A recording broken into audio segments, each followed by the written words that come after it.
नमस्कार, आप देख रहे हैं हमारा खास बुलेटिन। प्रणाम देवभूमि, मैं हूं आपके साथ ऋतु तिवारी पोखरियाल।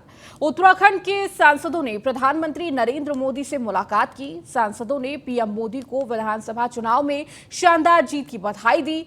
सांसदों ने पार्टी के राष्ट्रीय अध्यक्ष जेपी नड्डा से भी मुलाकात की। प्रधानमंत्री नरेंद्र मोदी ने उत्तराखंड सांसदों को चाय पर बुलाया था। इससे पहले भी उत्तर प्रदेश के राज्यसभा सांसदों के साथ प्रधानमंत्री नरेंद्र मोदी चाय पर बातचीत कर चुके हैं। मुलाकात करने वालों में उत्तराखंड भाजपा प्रदेश प्रभारी दुष्यंत गौतम, सांसद एवं केंद्रीय रक्षा मंत्री राज्य मंत्री अजय भट्ट और डॉक्टर रमेश पोखरियाल निशंक, तीरथ सिंह रावत, राज्य लक्ष्मी शाह, अजय टम्टा, अनिल बलूनी, नरेश बंसल शामिल थे।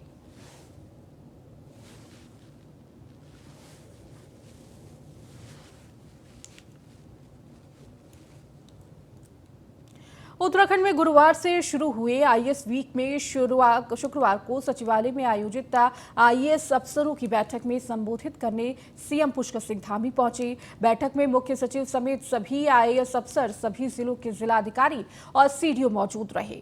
सीएम धामी ने आईएएस अफसरों को संबोधित करते हुए कहा कि सरलीकरण, समाधान और पहाड़ में बसे लोगों के हितों को ध्यान में रखते हुए योजना बनाई जाए। इस मौके पर सीएम धामी ने मसूरी में हुए चिंतन शिविर में आए सुझाव का भी जिक्र किया।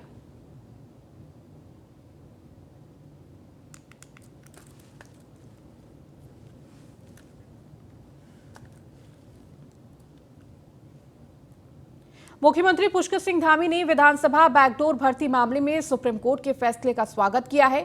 आपको बताते चले कि सीएम धामी के अनुरोध के बाद ही स्पीकर रितु खंडूरी ने बैकडोर भर्ती की जांच के आदेश देते हुए सचिवालय कर्मचारियों को बर्खास्त किया था। सीएम धामी कहते हैं कि उत्तराखंड में किसी भी परीक्षा में कैसी भी गड़बड़ी हुई या मिली शिकायत पर जांच की जा रही है। हर माता पिता का सपना होता है कि उसका बेटा या बेटी मेहनत से पढ़कर आगे बढ़े, लेकिन कुछ लोग इसमें व्यवधान पैदा करते हैं और अब ये सब उत्तराखंड में नहीं चलेगा।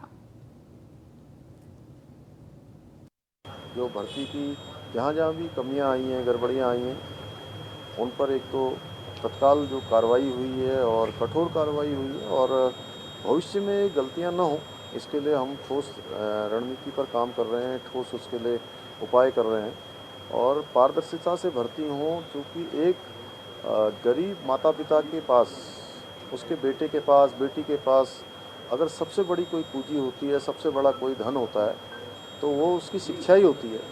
उस पर भी अगर इस प्रकार का काम हो जाएगा, इस प्रकार की नकल हो जाएगी, पेपर लीक हो जाएंगे, पेन ड्राइव पर नकल करवाई जाएगी या सेटिंग हो जाएगी, तो मैं समझता हूँ कि उसके लिए कुछ बचता नहीं है। इसलिए हमने इस पर कठोर कार्रवाई करते हुए आगे सभी प्रक्रियाओं पर पारदर्शिता हो, उसके मानक के अनुसार आगे हम उसके मानक बना रहे हैं।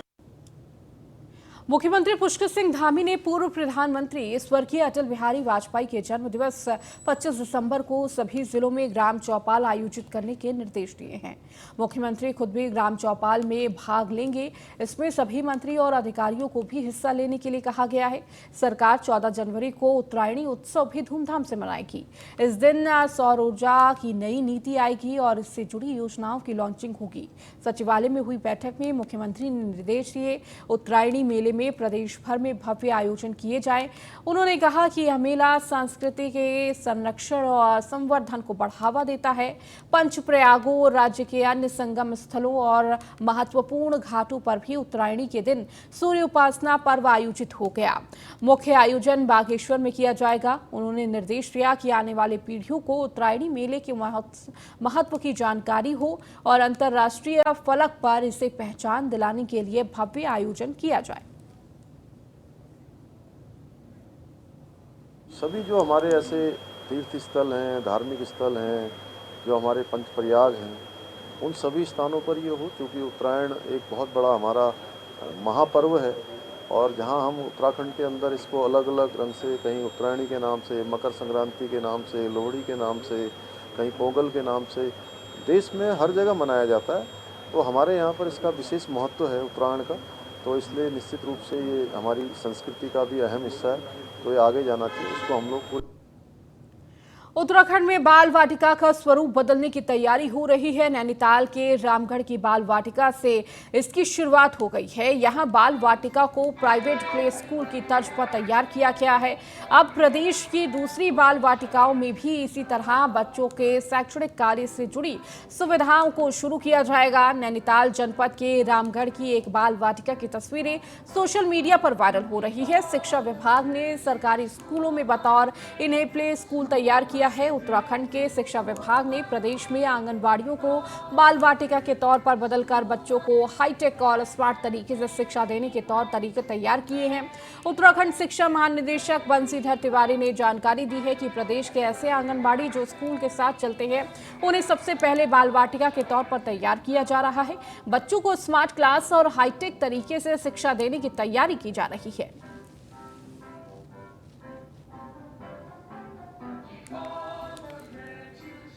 विद्यालयों में ही संचालित है। प्रथम चरण में ऐसी सारी आंगनबाड़ियों में हम लोगों ने बाल वाटिका शुरू की है जो प्री स्कूलिंग है। उसके लिए जो बच्चों के लिए लिटरेचर बनने थे, जो निर्देशिका बननी थी वो भी बना के हमने दिया है। जो आंगनबाड़ी कार्यकर्ताओं के लिए निर्देशिका बनी तो भी बना करके दिया है। जो कक्षाएं हैं उनको हम रूपांतरित कर रहे हैं बाल वाटिका कक्षाओं के रूप में, ताकि बच्चे जो हमारी वाल है उसको भी एक लर्निंग एड के रूप में उपयोग करें और उसको सीखें। उसको देखते हुए बाल वाटिका विकसित की गई है। आप जिसकी बात कर रहे हैं वो रामगढ़ की ब्लॉक की खंड शिक्षा अधिकारी ने उसको विकसित किया और बहुत ही अच्छी है। उसी तरह की हम लोग प्रदेश की अन्य जो बाल वाटिकाएँ हैं, कक्षाएँ हैं, उसको भी वैसे ही बनाएं। अल्मोड़ा में भी विजय दिवस की 91वीं वर्षगांठ शहीद स्मारक छावनी क्षेत्र में मनाई गई और इस मौके पर शहीद स्मारक में शहीदों को श्रद्धांजलि दी गई। उनके सम्मान में 2 मिनट का मौन रखा गया और इस कार्यक्रम में वीरांगनाओं को सम्मानित भी किया गया। पूरे भारतवर्ष के लिए बहुत ही हर्षोल्लास का दिन है कि हमारे सैनिकों ने अपनी वीरता का परिचय देते हुए, अपनी कुर्बानी देते हुए, अपना आत्मसमर्पण करते हुए जो है इस युद्ध को जीता और पाकिस्तान के दांत खट्टे कर दिए। हमारे 25 जवान इस युद्ध में शहीद हुए हैं। प्रदेशवासियों को विजय दिवस की बधाई देता हूँ। आज के दिन हमारे महान सेना ने अपने पड़ोसी दुश्मन राष्ट्र पर विजय प्राप्त की थी और इस वार में अपने जिले के भी 25 लोग शहीद हुए थे। उन्हें भी मैं श्रद्धांजलि देता हूँ, नमन करता हूँ। तो वहीं पौड़ी में विजय दिवस के अवसर पर शहर के एजेंसी चौक स्थित शहीद स्मारक पर स्वास्थ्य मंत्री धन सिंह रावत और विधायक राजकुमार पोरी ने वीर शहीदों को याद करते हुए उन्हें श्रद्धांजलि दी। इस मौके पर जिला पंचायत अध्यक्ष शांति देवी, भाजपा जिला अध्यक्ष सुषमा रावत समेत बड़ी संख्या में पूर्व सैनिक भी मौजूद रहे। स्तर पे आप यहाँ पे सारे जितने भी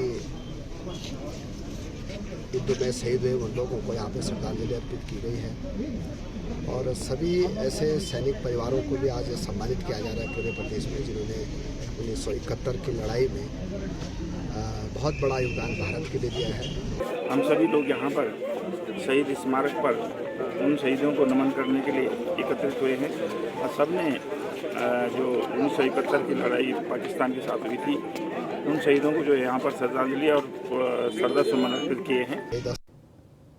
विजय दिवस के अवसर पर जिला मुख्यालय नई टिहरी में नवनिर्मित युद्ध स्मारक बौराड़ी में कार्यक्रम आयोजित किया गया। इस कार्यक्रम की में मुख्य अतिथि टिहरी विधायक किशोर उपाध्याय रहे। शहीदों के चित्रों पर पुष्प चक्र व मालाएं अर्पित कर उन्हें श्रद्धांजलि दी गई। तो 342 फील्ड रेजिमेंट के जवानों द्वारा शहीद वीर सपूतों को गार्ड ऑफ ऑनर दिया गया और 6 ग्रीन एडियर द्वारा मधुर सेना बैंड धुन का प्रदर्शन किया गया।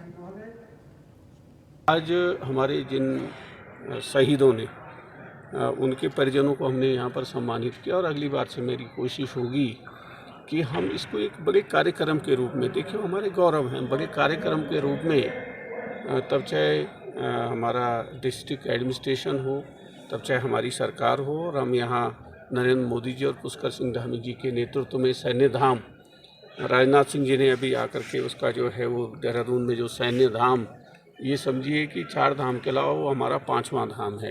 आज वहीं कोटद्वार में हुई अग्निवीर भर्ती के दौरान कुछ मुन्ना भाई भी उसमें भर्ती होने पहुंच गए, जिसमें उत्तर प्रदेश के रहने वाले 2 मुन्ना भाई अग्निवीर भर्ती में फर्जी दस्तावेज बनाकर शामिल होने पहुंचे थे। दोनों आरोपी बागपत के रहने वाले हैं। भर्ती के दौरान जब उनके दस्तावेज को चेक किया गया तो वह फर्जी पाए गए, जिसकी शिकायत कोटद्वार थाने में की गई। पुलिस ने कड़ी मशक्कत के बाद दोनों आरोपियों को कोटद्वार के सिंबल चौर से गिरफ्तार कर जेल भेज दिया है। दोनों आरोपियों पर 5-5 हजार का इनाम भी रखा गया था।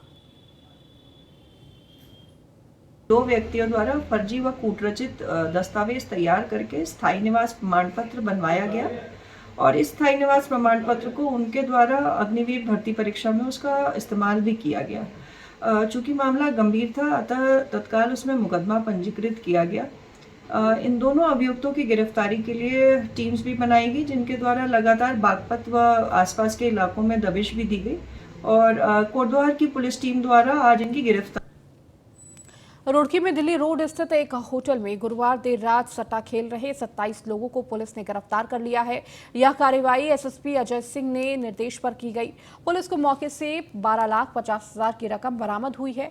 पुलिस ने सभी सट्टेबाजों को हिरासत में ले लिया है, साथ ही इन सभी के खिलाफ मुकदमा दर्ज किया है। पुलिस को मौके से एक डायरी भी मिली है, जिसमें कई सफेद पोस्टकों और कारोबारियों के मोबाइल नंबर भी मिले हैं। पुलिस इन सभी से पूछताछ कर रही है। आपको बता दें कि गुरुवार की देर रात किसी ने वरिष्ठ पुलिस अधीक्षक अजय सिंह को सूचना दी कि दिल्ली रोड स्थित होटल ऑल सीजन के 2 कमरों में कुछ लोग सट्टा खेल रहे हैं। पुलिस अगर सही तरह से कार्रवाई करे तो लाखों की रकम बरामद हो सकती है, साथ ही आरोपी भी पकड़े जा सकते हैं। यह सूचना मिलने से एसएसपी ने कोतवाली प्रभारी निरीक्षक देवेंद्र चौहान को इस मामले में बड़ी गोपनीय तरीके से कार्रवाई करने के निर्देश दिए। एसएसपी के निर्देश पर कोतवाली प्रभारी निरीक्षक ने पुलिस टीम के साथ होटल ऑल पर कमरों में छापा मारा। वहां पर 27 लोग सट्टा खेलते पकड़े गए। पुलिस को मौके से 12,50,000 रुपए की रकम भी बरामद हुई है।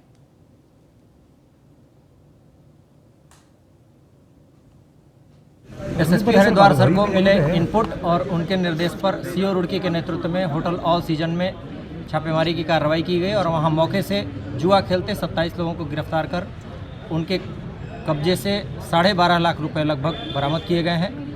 इस संबंध में 3/4 गैम्बलिंग एक्ट का अभियोग पंजीकृत किया गया है। इसमें जो लोग भी वहां मौके पर उपस्थित थे और जिन लोगों को के द्वारा ये कार्रवाई अमल में लाई जा रही थी, जो लोग जुआ सट्टा खिलाने में संलिप्त हैं, उन अन्य सभी के बारे में भी जानकारी जुटाई जा रही है और होटल मालिक को के बारे में भी जानकारी की जा रही है कि वो किस रूप में कब से इस कार्य को अंजाम दे रहा था। सभी के विरुद्ध अग्रिम विधिक कार्रवाई अमल में लाई जाएगी। उत्तराखंड में 24 दिसंबर को होने वाले छात्र संघ चुनाव के लिए एनएसयूआई ने कमर कस ली है। एनएसयूआई ने शुक्रवार को देहरादून के Shri Guru Ram Rai PG college, DVS PG college और एमकेपी पीजी कॉलेज और डीएवी पीजी कॉलेज, राजकीय स्नातकोत्तर महाविद्यालय मालदेवता रायपुर के लिए अधिकृत प्रत्याशियों की घोषणा कर दी है। एमकेपी पीजी कॉलेज के लिए अध्यक्ष पद के लिए बुशरा अंसारी और डीएवी पीजी कॉलेज के अध्यक्ष पद के लिए अंकित बिष्ट और श्री गुरुराम राय पीजी कॉलेज में अध्यक्ष पद हेतु कुसुमलता सेमवाल, राजकीय स्नातकोत्तर महाविद्यालय मालदेवता रायपुर में अध्यक्ष पद के लिए शशांक सिंह को प्रत्याशी बनाया गया।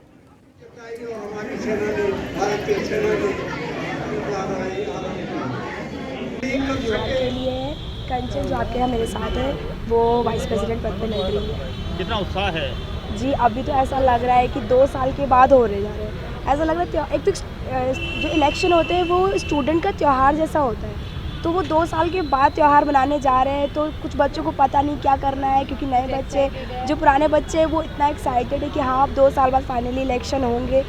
तमाम ज्वाइनिंग हमारे पास होने वाली है।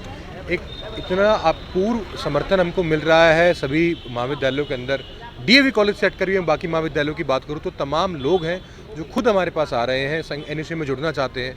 आरएसएस और बीजेपी सरकार के खिलाफ, धामी सरकार के खिलाफ छात्रों में इतना रोष है कि एनएसयू को एक अभूतपूर्व समर्थन मिलेगा। और मैं ये बात निश्चित तौर से कह सकता हूँ आप सभी के माध्यम से, आप देखिएगा कि एनएसयू इतिहास का अपना सबसे बेहतरीन चुनाव यहाँ पर मसूरी विंटर लाइन कार्निवाल के तैयारियां तेज कर दी गई हैं और कार्निवाल 26 से 30 दिसंबर तक चलेगा। तो कार्निवाल में डे एंड नाइट कार्यक्रम होंगे। 26 दिसंबर को शोभा यात्रा के साथ कार्निवाल की शुरुआत होगी। 28 से 3 दिवसीय फूड फेस्टिवल आयोजित किया जाएगा। मसूरी विंटर लाइन कार्निवाल 26 दिसंबर से 30 दिसंबर तक चलेगा, जिसका शुभारंभ सीएम पुष्कर सिंह धामी करेंगे। इस बार मसूरी विंटर कार्निवाल में कुछ खास कार्यक्रम की जगह दी गई है, जिसमें उत्तराखंड के पर्यटन का विकास तेजी से होगा। रात्रि के कार्यक्रम मसूरी के नवनिर्मित टाउन हॉल में आयोजित किए जाएंगे, जिसमें पद्मश्री बसंती बिष्ट की जागर की प्रस्तुति, लोक नाटक वीरभद्र माधो सिंह भंडारी का मंचन और कई सारे ऐसे कार्यक्रम प्रस्तुत किए जाएंगे। वैसे तो 24-25 तारीख से जब से भी कार्निवल स्टार्ट होना होगा, लेकिन हम लोगों की जो तैयारियां हैं वो 22 तारीख से स्टार्ट हो जाएंगी। उसके लिए हमारे पास एक प्रॉपर ट्रैफिक प्लान होगा, प्रॉपर पार्किंग प्लान होगा, जो समय आने पर आप लोगों को अवगत करा देंगे। फोर्स की तो बहुत कमी है। नहीं, फोर्स की कम, हमारे पास फोर्स मौजूद है। अभी मसूरी में तो फोर्स का बहुत तो लगभग रहता ही है, लेकिन सीजन के टाइम पर हमें फोर्स अतिरिक्त प्रदान किया जाता है। हमें जो है पुलिस लाइन से एक्स्ट्रा फोर्स मिलता है। लोक संगीत में नरेंद्र सिंह नेगी जी और प्रीतम भरतवाण जी और आपका मीना राणा जी, ये सब लोग आ रहे हैं। संगीता ढोंडियाल, ये सब ग्रुप आ रहे हैं। और उसमें पंजाबी भी एक मान है, उनको भी हमने इसमें स्थान दिया है। और इसमें नेपाली फोक भी है, उसमें गोरखाली सुधार सभा की ओर से वो प्रस्तुति दी जाएगी। और साथ में मैं आपको बताना चाहूँगा कि बॉलीवुड से जो है कुछ बड़े कलाकार फाइनल हुए हैं और वो भी आएंगे इसमें। और क्या क्या खास रहने वाला है? खास इसमें अब की बार जो हमने स्पोर्ट्स को, उसमें कबड्डी, कैरम और हाफ मैराथन को शामिल किया है। बिजली की दरों में बढ़ोतरी के यूपीसीएल के प्रस्ताव को लेकर अब विरोध शुरू हो गया है। जनता से जुड़े इस मुद्दे को लेकर अब कांग्रेस भी मैदान में कूद पड़ी है। शुक्रवार को महानगर कांग्रेस ने देहरादून स्थित ऊर्जा निगम के दफ्तर के बाहर विरोध प्रदर्शन किया और सांकेतिक धरना दिया। कांग्रेस महानगर अध्यक्षों द्वारा डॉक्टर जसविंदर गोगी का कहना है कि पहले ही जनता पर महंगाई की मार पड़ी है, ऊपर से कोविड काल में लोगों का रोजगार छीना है और एक बार फिर बिजली की दरें बढ़ने लगी हैं, जिसको लेकर यूपीसीएल ने प्रस्ताव भी तैयार किया है। कांग्रेस का कहना है कि सरकार को बिजली की दरों में बढ़ोतरी नहीं करनी चाहिए। ऐसा होता है तो कांग्रेस के कार्यकर्ता सड़कों पर उतरेंगे।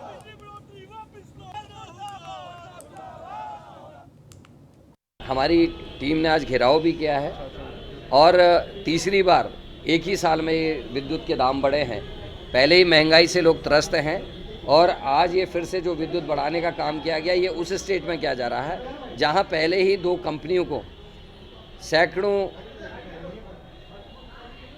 करोड़ रुपया बिना 1 यूनिट बिजली स्टेट को दिए हुए भुगतान किया जा रहा है। और प्रदेश के मुखिया को सोचना पड़ेगा, जो कंपनी बिना 1 यूनिट बिजली प्रदेश को दिए हुए सैकड़ों करोड़ का भुगतान ले रही है, उनके खिलाफ सरकार क्या कदम उठाने जा रही है। हमारी और साल 2022 में 3 बार बिजली के रेट बढ़ा चुके हैं। अप्रैल में 3 से 4%, उसके बाद सितंबर में 5%, उसके बाद अक्टूबर में 7 से 8% ये लोग पहले ही बढ़ा चुके हैं। उसका दोबारा 7 से 8% बढ़ाने की ये लोग ताक में है। एक तो महंगाई की मार, ऊपर से कोविड, ऊपर से सरकार का ये रवैया है दोगला, जिसके खिलाफ आज हम लोग सड़कों पे हैं। और वहीं बिजली की दरों में बढ़ोतरी के यूपीसीएल के प्रस्ताव का पौड़ी में भी कांग्रेस कार्यकर्ताओं ने विरोध किया है। जिला मुख्यालय पौड़ी में कांग्रेस के जिला अध्यक्ष विनोद नेगी के नेतृत्व में कांग्रेसी कार्यकर्ताओं और पदाधिकारियों ने राज्य सरकार के खिलाफ जमकर नारेबाजी की और सरकार का पुतला भी फूका।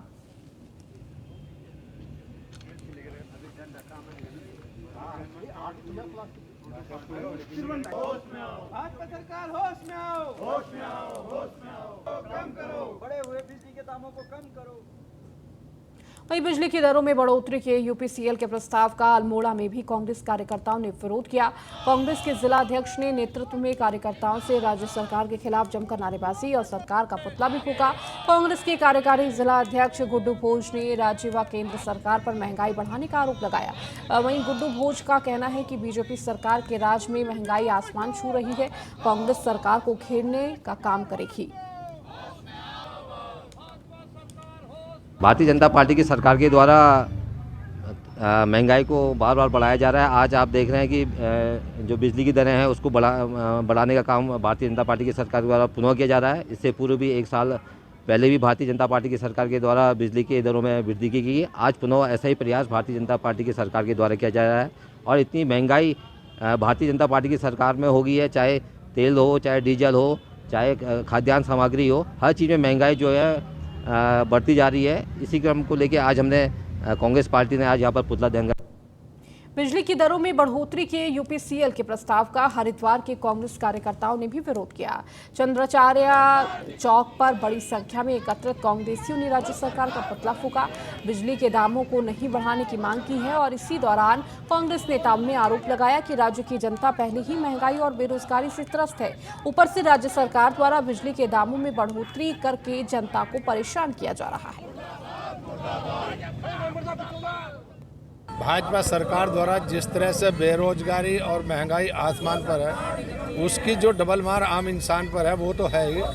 उसी कड़ी में जो बिजली के रेट सरकार द्वारा बढ़ाए गए हैं वर्तमान सरकार के द्वारा, उसके विरोध में कांग्रेस ने ये पूरे प्रदेश में एक विरोध प्रदर्शन करने का फैसला लिया है। ये लगातार बिजली की दरें बढ़ा रहे हैं और एक आयोग का माध्यम लेते हैं कि आयोग के माध्यम से हम बढ़ा रहे हैं, हमारा इसमें कोई रोल नहीं है। जबकि ये उसका पास सिर्फ ये पता लगाया कि एक पत्र भेजते हैं कि इतने % रेट बढ़ा दिए जाएं।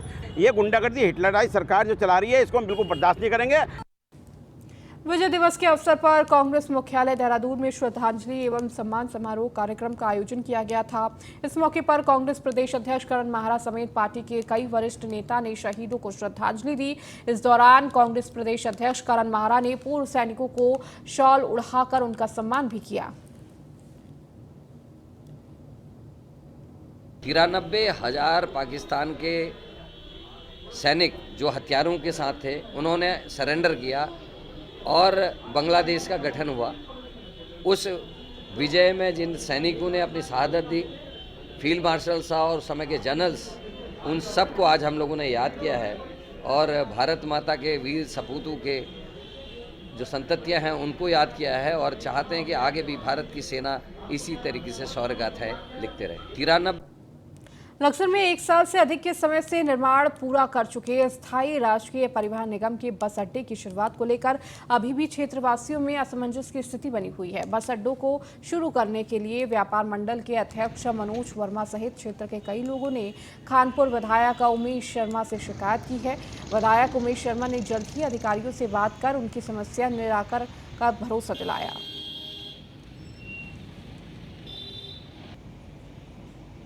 बड़ा ही दुर्भाग्यपूर्ण है कि एक जो सामाजिक कार्य है, एक जो जनहित का कार्य है जिससे पूरा समाज जुड़ा है, सभी को लाभ होना है, सभी का सहूलियत होनी है, उस काम को अगर राजनीति का शिकार बनाया जाता तो गलत है।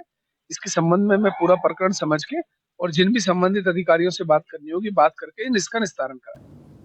वहीं लालकुआं नगर पंचायत क्षेत्र में सरकारी भूओं पर भूमाफियाओं द्वारा किए गए अवैध कब्जे के विरोध में क्षेत्र के युवाओं ने मुख्यमंत्री के नाम संबोधित ज्ञापन तहसीलदार को सौंपा। युवाओं का कहना है कि सरकारी भूमि भूमाफियाओं से मुक्त कर जनहित में उपयोग नहीं की गई तो क्षेत्र के युवा उग्र आंदोलन को मजबूर होंगे, जिसके जिम्मेदार शासन प्रशासन होगी।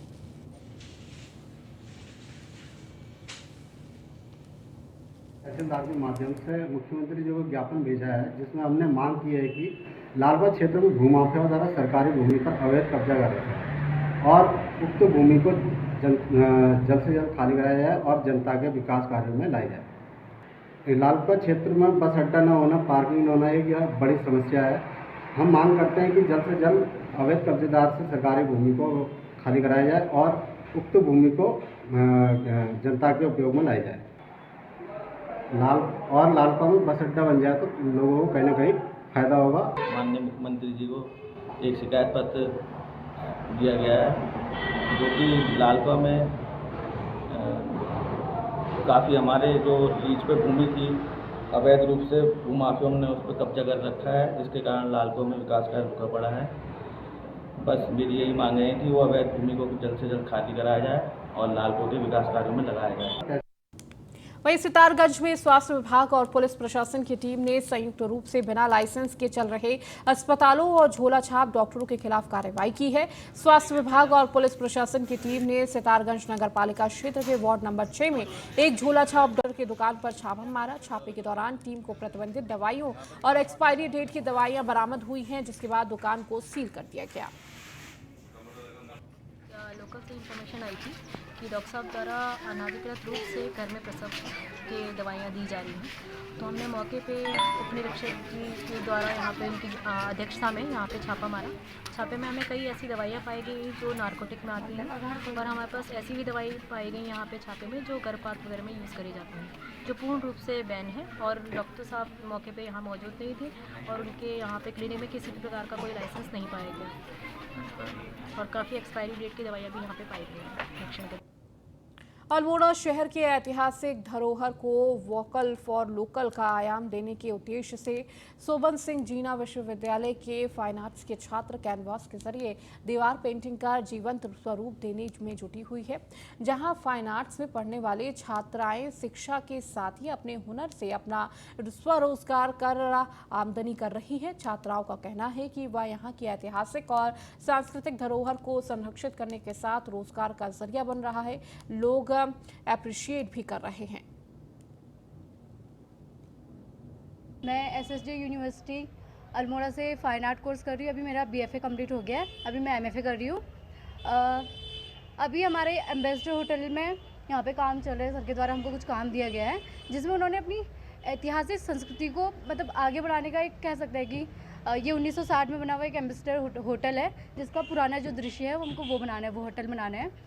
तो मतलब हमें मतलब फ़ायदा एक आर्टिस्ट होने के नाते एक फ़ायदा भी ये भी हो रहा है कि हम एक स्टूडेंट हैं, तो हम चाहते हैं कि हमको कुछ काम मिले इसमें। चलिए, इस बुलेटिन में फिलहाल इतना ही। बने रहिए न्यूज़ 1 इंडिया के साथ।